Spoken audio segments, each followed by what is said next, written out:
Welcome to Finding Kindness! It's our first episode. Yay! Hi, I'm Genevieve. That's Richie, and there's Gannon. Follow us as we travel the country finding kindness everywhere we go. You find what you're looking for, and we're finding kindness.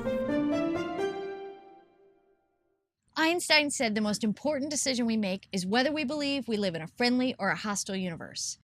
Well, if you believe so much we hear in the media, online, and even in our conversations, it's so easy to believe we live in a hostile universe. And we wanted to provide an alternative to all that negativity, especially for our son. So after many late night discussions, we honed in on an idea. We could make a show about kindness. And to make that happen, we've downsized our life. We sold, stored, or gave away our things, bought a used RV, ended our lease, quit our jobs, and armed with cameras and a toddler, we hit the road. We have spent the last year immersed in kindness, and we're so excited to finally share it with you.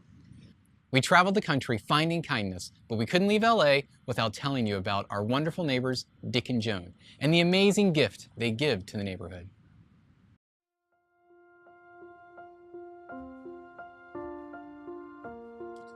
Come on, just don't go like this. Don't do that. Don't do that. And we don't need that silly grin either. We just.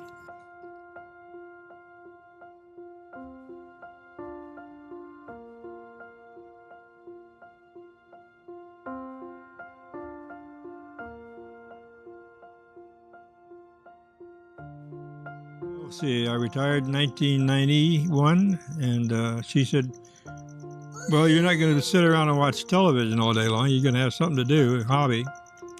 So I started decorating the yard out of things I made out of wood. Take a look at that wagon out there. I made that. When I couldn't see to cut my patterns out on wood because I lost sight in my eye.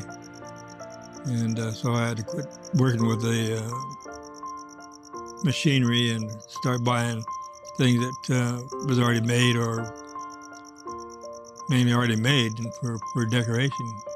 So. And it started with little things in the yard. And then next year we started looking around and found a few more things that would go with the things. Just keep getting more and more things. A lot of people come by and want to know when we're going to do it, but I never hear anybody volunteering except you kids. Dick was hard to keep up with. You would never guess he has limited sight, complications from cancer, and is in his 80s. It's a lot of work. And Dick and Joan do it for every holiday, every year. Halloween is when we really get the crowd, and the walkway out in front is crammed with people. And it started out where you only got maybe a few kids and a few grown-ups, and then it built up to about 400 people. Yeah, because when we give out the candy, we try to keep track of, how much is going out, and I think we did. Didn't we get to 400 last year? Mm-hmm. I enjoyed doing it. I like Halloween more than anything else because it's more scarier, and the little kids like it, and grown-ups are just as bad. It feels so homely and inviting when we walk by this house, because they're always doing something that that's appealing to the kids and to the neighborhood, and it just makes you smile.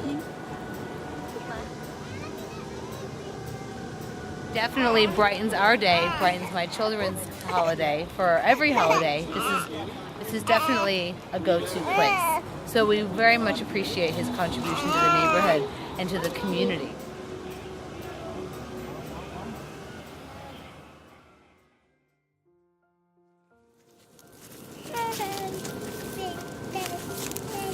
And then Christmas is a big deal too. We like to decorate for Christmas.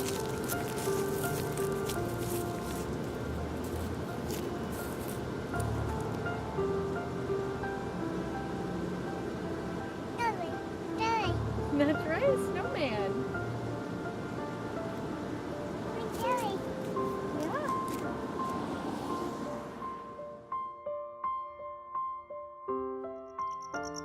Well, have we told our story? We've told our story. We've told our story. Can I add that I worked for the LA Unified Schools for 41 years? No, you can't say that. I can't say that? No, you can't say okay. that. Thank you, Dick and Joan, for everything that you do for the community and all you've done for us. Thank you for sharing your story with us. We love you and we miss you.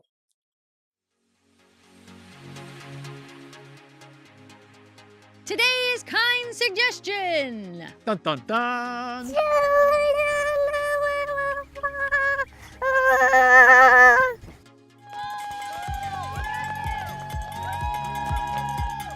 So our suggestion was go out to a marathon even if you don't know anyone, and it's so easy to find somebody to root for. Yes. So well, you're already rooting for somebody, and now we can root for them as well. Kelly Painter. My best friend's wife. My co-worker Joe and his wife are running. And you came in from Denver, Colorado. just to cheer. Just to cheer for her. I think it's remarkable and inspirational, and she's been like a second mom, and it's so exciting to see her do this at 70. We just took ourselves, but there were so many people there who made signs, brought snacks, wore costumes. And brought cowbells. Lots and lots of cowbells. Who doesn't like cowbells? It's true. Now, is this your first time out cheering? This is my first time cheering for the Baltimore, but I train for a half marathon, so I'm out normally cheering for other people when I'm running and I'm finishing. So when you are running and you finish, you stay and then cheer. Yes.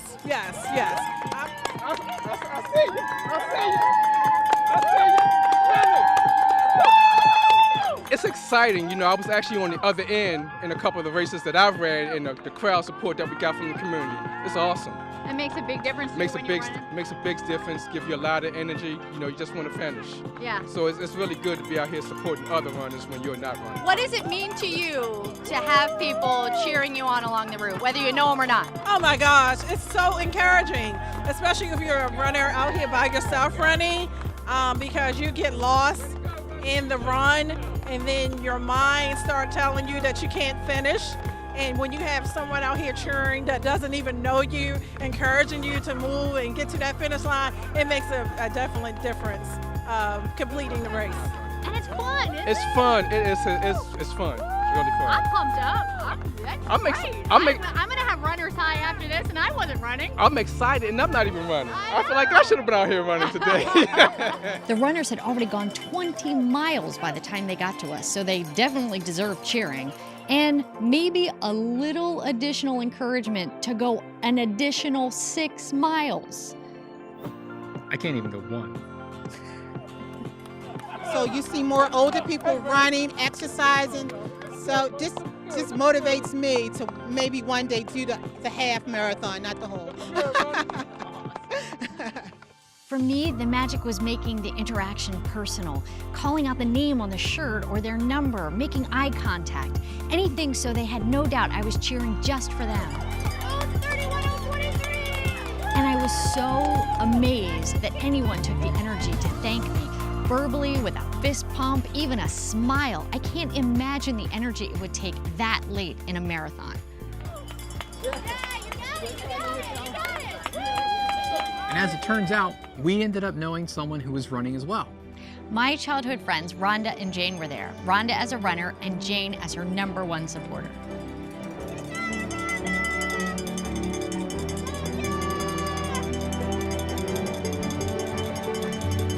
And if there was ever any doubt how appreciative the runners are,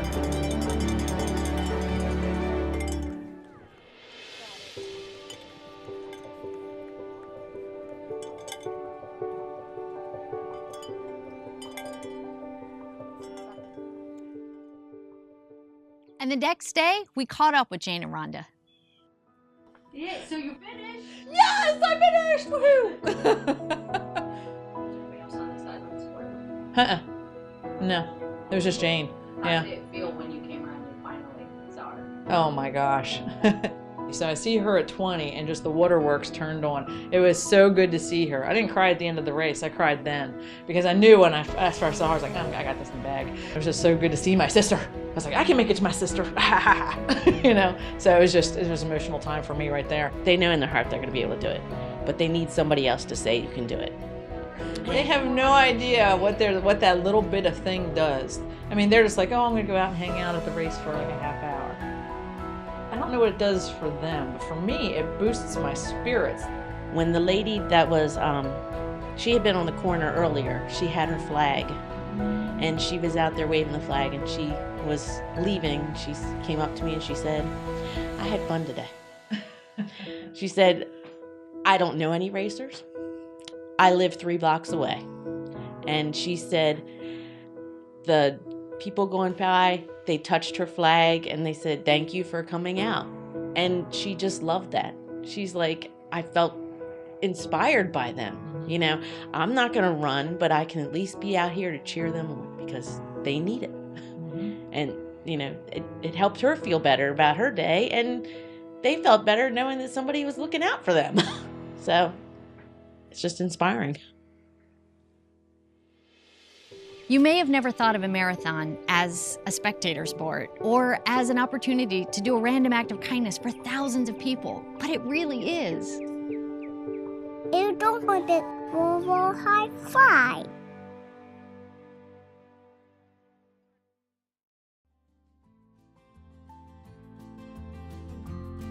First question, what is the kindest thing ever done for you?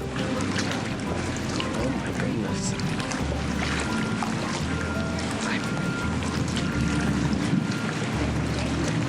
I have a very dear friend who stayed by me in some of the darkest moments of my life.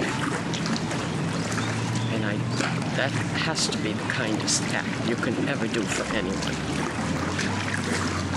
So second question, what is the kindest thing you've ever done?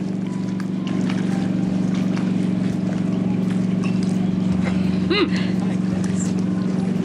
I saved a few babies.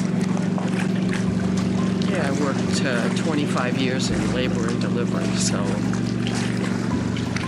that was my area of kindness, to get women through labor and have a safe delivery. Last question, what is one thing people could do to be kinder? Smile. I think no matter where you are, no matter who you go by, if you smile, you'll get one back. No matter what. And remember, finding kindness isn't just about finding kindness in others. It's about finding more kindness in ourselves. 1, 2, 3. Thank you for watching! Now put my shoes on.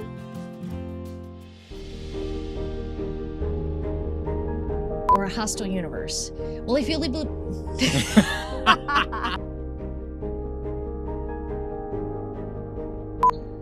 We've spent the country...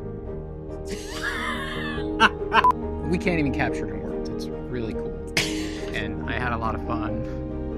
You can't say it's indescribable or we can't capture it in words because then it's pointless to be talking.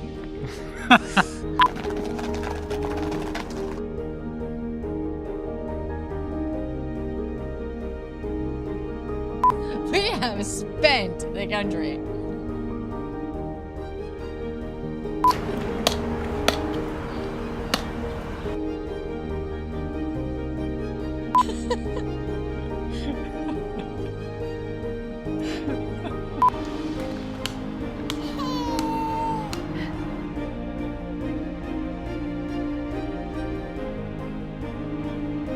I wonder, what would life be like if we cheered people on every day like that?